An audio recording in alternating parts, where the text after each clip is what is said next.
যদি কিস্তি তুলে বা সুদ দেয় এবং নেয়, এভাবে কি অনেক টাকা ঋণ হয়েছে। কিন্তু সে ঋণ থাকা অবস্থায় মানুষকে বিয়ে-শাদী বা অন্যান্য কাজে সে সহযোগিতা করে, তাহলে তার কি সওয়াব পাবে? দেখেন, সহযোগিতা এক জিনিস, ঋণ আরেক জিনিস। ১ম নম্বরে সে অপরাধ করেছে, সে সুদে কেন ঋণ নিল? সে একটা অপরাধ। তার জন্য সে গুনাহগার হবে। কারণ সুদে আপনি ঋণ নিলেই কিন্তু আপনি দেউলিয়া হয়ে যাবেন।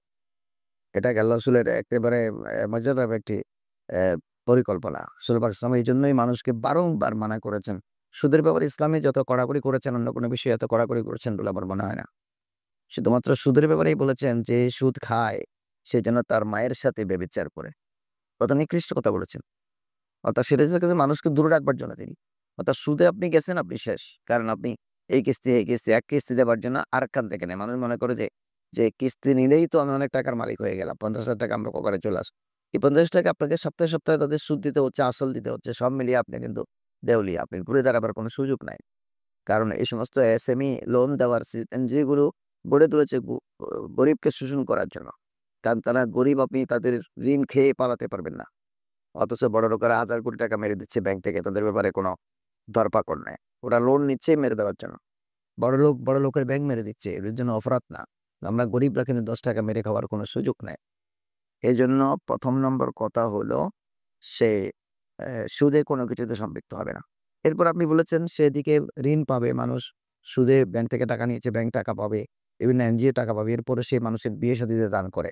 হ্যাঁ, সেটা আরেকটি বিষয়। আসলে হয় কি, সামাজিকভাবে তাকে তো মানুষ জানেন অনেক বড় পয়সাওয়ালা, অনেক বড় পয়সা। সে যদি এই সুদে-মুদে সে তো জড়াইছে, তার তো পোস্ট-পাস ঠিক আছে, গাড়ি-ঘোড়া ঠিক আছে, কাপড়-চোপড় ঠিক আছে, ব্র্যান্ডের কাপড় পরে ঘুরে।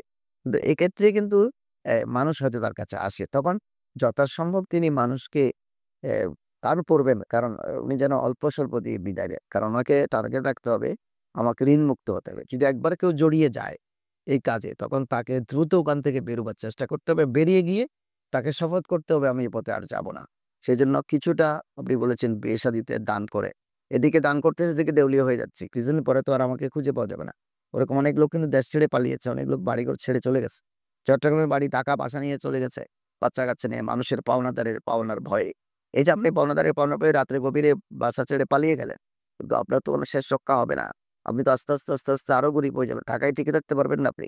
কিছুদিন পর আপনাকে আবার গ্রামে চলে যেতে হবে। এভাবেই একটা ফ্যামিলি দেউলিয়া হয়ে যাবে। বাচ্চা-কাচ্চার লেখাপড়া বন্ধ হয়ে যাবে। স্বামী-স্ত্রীর চলাফেরা বন্ধ হয়ে যাবে। আত্মীয়স্বজনের দেখভাল বন্ধ হয়ে যাবে। এই যে এত কিছু যে সংগঠিত হচ্ছে, এটার পিছনে তখন আপনাকে চিন্তা করতে হবে সবকিছুর পিছনে সুদ। সুতরাং আপনি দান সদকা কিছুটা কমিয়ে সওয়াব পাবে। একটা লোককে যে বিয়েতে আপনি দান করতেছেন, সেটা সওয়াব আলাদা বিষয়। কিন্তু আপনি যে সুদ খাচ্ছেন, সুদের সাথে যুক্ত হয়েছেন, সেই গুনাহটা আলাদা বিষয়।